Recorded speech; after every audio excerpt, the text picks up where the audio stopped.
My name is Stefan Wisniowski, and I'm the founder and president of the Kresy-Siberia Group and the foundation. Kresy-Siberia actually started in 2001 on September 17th, which was the 62nd anniversary, I guess, of the invasion of Poland by the Soviets in 1939. But really, to explain the reasons why it started, I think it's important to just say a little bit about why I got involved in the background. You know, it was in 1939, my father was just 9 years old and was living in eastern Poland with his family when the war began.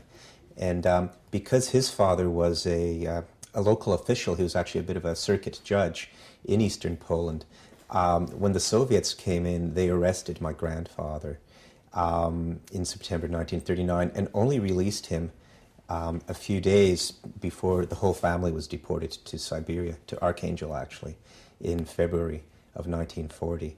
So my father actually went through this ordeal and survived the war. My grandfather unfortunately didn't, but my father did survive the war and ended up in England, where he met my mother, who was also a refugee after the war. And because they couldn't return to Poland, they ended up in Canada, where I was born. Interestingly, we never really spoke of the war when I was young and growing up with my family. Although I was raised as a little Pole, Polish was my first language. I went to Polish Saturday school. I was in the Polish Boy Scouts, a skill which came in handy a little bit later on to have the language. But it was only when I was 40 and had my own family that I became really interested in this history, in this background. And it was when I was actually talking to my uncle, my father's older brother, who'd been blinded by this ordeal during the war, but had a photographic memory, and all the details he was saying, I started saying, I've got to preserve this. All these details, I started writing them down and started researching on the internet. This was in 2001, so it was still fairly early days of the internet, but there were some Polish discussion groups, and I found some other people who had similar histories, and we realized that really there was no group on the internet that was dedicated to this, and we started doing research and getting together.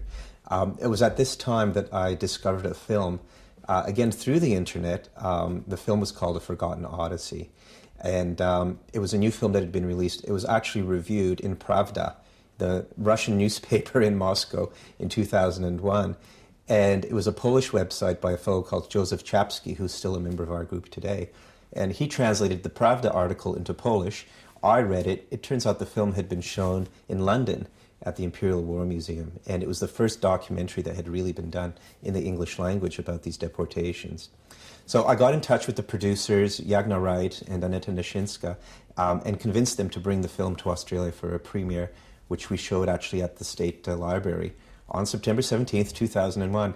And so that's the day that we actually decided to formally set up the Kresy-Siberia Group on the internet. 8 years later, with about 800 members around the world and thousands of photographs on our websites and discussions, tens of thousands of messages, we decided to take it to the next level and established a foundation headquartered in Warsaw. That was in 2008.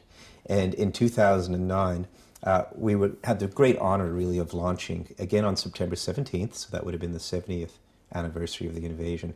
We launched the virtual museum at the Senate in Warsaw, which was a very moving ceremony, being right in the heart of Poland's capital. And I said, so here I am, a Pole born in Canada.